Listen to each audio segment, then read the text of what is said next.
Welcome back, everybody. Today we are going to be talking about 5 coins that I would strongly recommend not purchasing. Before we get into all of that, gotta put the usual disclaimers here. First, I am not a financial advisor. This is all for entertainment. This is an entertainment channel. I am just a dude with opinions on the internet, like so many others.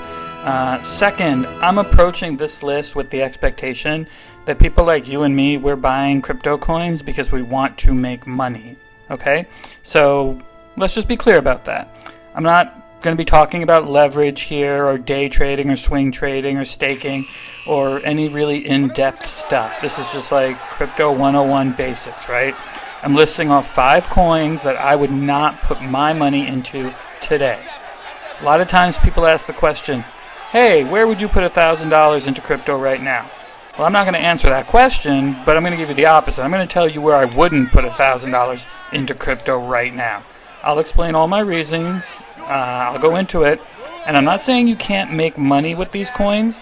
I know plenty of people have made a lot of money with these coins, but I don't believe in these coins. I don't trust these coins, and I don't think they're good investments.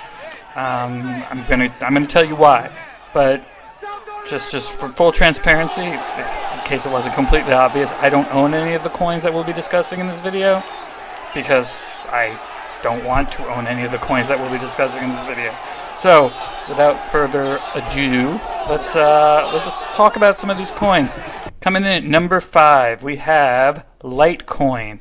Okay, not a fan of Litecoin. Litecoin likes to describe itself as silver to Bitcoin's gold.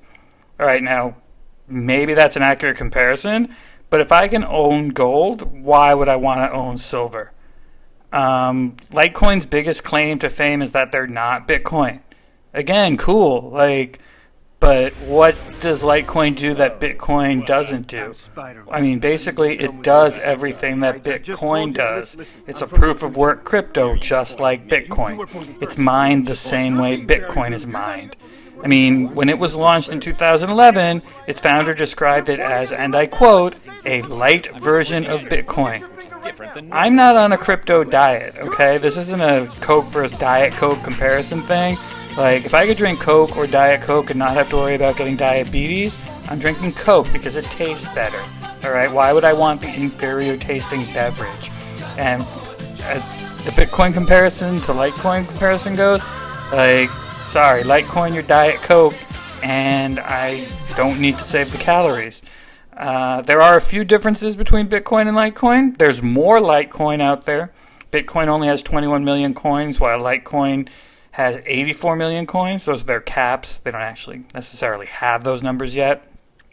But again, I'm not sure that's a good thing, because Bitcoin being scarce actually helps increase its value as a store of value.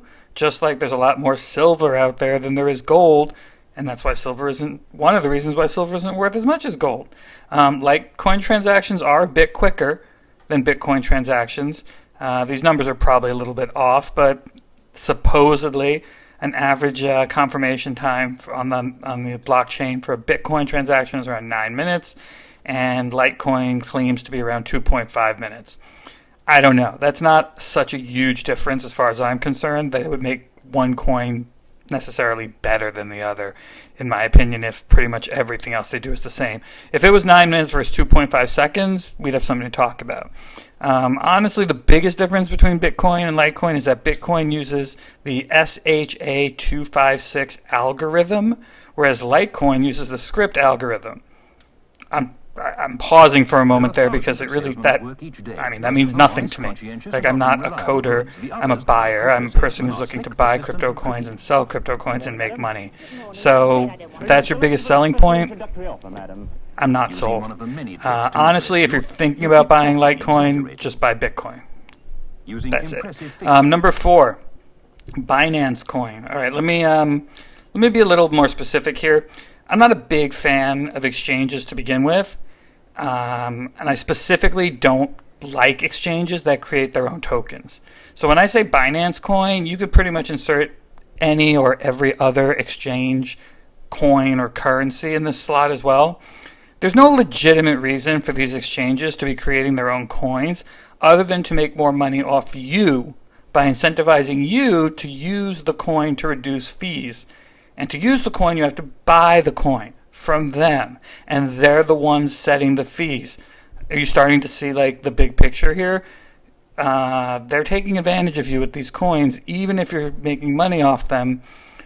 And here's another thing you might not be aware of. As of today, there are 60 major stock market exchanges in the entire world. So I'm talking about like NASDAQ, the Nikkei, just around the world. Australia has markets. There's 60 major stock markets. There are already 391 crypto exchanges. Think about that. The crypto industry, the market itself, is only 10 years old, and there's 391 exchanges. Whereas stocks, as we think of them today, have been around for over a century, and they've narrowed themselves down to 60 major exchanges in the entire world. And people already don't even like crypto exchanges. They're moving towards DEXs. You have IDEX, you have Uniswap, you have all these new projects coming out that are trying to move away from centralized exchanges. That's why DeFi is a big thing right now. So the exchange purge is coming. That extinction level event where we go from 500 exchanges down to 12, it's sooner than you think. And you need to ask yourself, what's going to happen to all my exchange tokens that are worth all this money when the exchange that created them is gone? Is there going to be a market for them? I don't think so. I could be wrong, but again, I wouldn't touch Binance Coin or any coin that is created, sponsored, and supported by an exchange. Number 3. All right, I know I'm going to get some hate. This is the first one that's going to get some hate. It's Ripple. Okay, XRP. My biggest issue with Ripple is that it has a circulating supply of 45 billion coins. All right, that's with a B, billion coins. All right, there are only 8 billion people on Earth, and I'm rounding up with that number. I could give everyone 5 Ripple coins, and there would still be 5 billion, again with a B, left over. Now, Ripple already has a market cap of 11.1 billion, again with a B, dollars. This coin has no room for growth. There's too much of it, it's too cheap, and it's just not being adopted enough. And even if it becomes standard, like in something, like even if it becomes the standard, even if if it is the next Bitcoin, it still can't be worth what Bitcoin is worth. Because again, there's 45 billion coins. So, look, I know some people have drank the Ripple Kool-Aid, and I know you'll argue tokenomics with me on this one for hours, but this is not a coin I would touch even with your money, because I would feel bad. Number 2, Tron. All right, I know people love Tron too, right? My biggest issue with Tron, I'm not even going to go into technical analysis with Tron. I didn't even do any technical analysis of Tron. Like, the bottom line for me with Tron is I don't trust Justin Sun. I mean, it's just that simple. Do your own research on the man. He's smart. He's a smart crypto guy. He talks a lot. He has a lot of grand ambitions. But at the end of the day, my impression of Justin Sun is that Justin Sun is about making money for Justin Sun. And for him, cryptocurrency is just a means for him to gain more wealth. I don't think he's particularly invested one way or another, and he would like crypto to be successful insofar as his coins are successful, and he gets to be even wealthier. I mean, he has a new token out now called Sun, which is literally named after himself, where he's basically trying to copy to some degree what other people have already done, except on his own network. And look, copying what other people do and doing it not quite as well, or maybe making a tweak to arguably say it's better, and then getting rich off. I mean, look, it's just I don't trust the guy. Not a fan. He has not sold me on himself as a human being, as someone running a project that I'm willing to put my money into. Okay, so that's 4. Here comes number 1. And if you hated me before, you're really, really going to hate me now, because I know Oh God, I know this is going to be brutal. People are going to be banging on my door with pitchforks and flaming torches and Lord knows what else. But here's the number one coin I would not buy today, and yeah, it's Chainlink. Yes, it's Chainlink. People, bring the hate.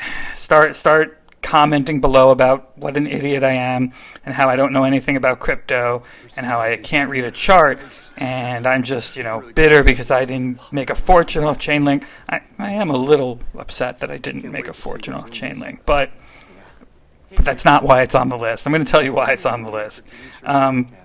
And I know a lot of people have made a lot of money off Chainlink, and I do not begrudge anyone making money at any given time. I mean, go get rich, right? This is America. I support you 100%. And, Chainlink is an oracle, and people, that's a big word in our community. It's a good buzzword. People like oracles. They do oracle-y things. But here's my problem with Chainlink, and I don't know if you know this about Chainlink. So if you look at who owns Chainlink, and I can't give you names, but what I can tell you is that 35% of all the Chainlink tokens in the world are held in one wallet. And there are 4 other wallets that each control 5% of Chainlink. So my guess is these 5 wallets are held by the creators of Chainlink. Again, that makes sense. They're holding their investments. But that's 5 wallets that are holding 55% of all the Link coins in existence. So think about it. All it would really take is a conference call of these 5 guys deciding that they want to short Chainlink. They want to bring down the value because they're going to make a hedge bet on Chainlink dropping to a certain degree. And because they control a majority stake, 55% of all the coins, they can straight up manipulate the market. Now again, maybe I'm sounding like a complete conspiracy theorist. I am sounding like a complete conspiracy theorist. Do I think this is going to happen? No, I really don't think it's going to happen. But it could happen, right? And I can't bring myself to have faith in a coin and put money in it when I know that 5 people control 55% of it. And I know whales are a problem in other coins, but not quite to the degree that we're talking about with Chainlink. So yes, it's a darling, it's an oracle, people love it. If you can still make money off it, it's gone down. Well, everything has gone down. Maybe now's a good buy opportunity. This is not financial advice. I'm just telling you I'm not buying. Chainlink is the number one coin that I am not buying. All right? So there you have it, people. Those are my top 5 coins not to buy. I would love to hear your opinions. I would love for you to tell me that I'm spot on and brilliant, or that I am clearly one of the dumbest people working in the crypto industry. And I use the term working loosely because I have a day job. But what are your coins that you hate? What wouldn't you touch with a 10-foot pole? And I don't want to hear anything about sushi or hot dogs or yield farming. Real coins that have actually been around for more than 15 minutes. All right, comment below, give me some feedback, smash the like button, subscribe, all the usual stuff, and stay awesome, man. Keep putting your money in. Dips happen. Buy the dips. Peace.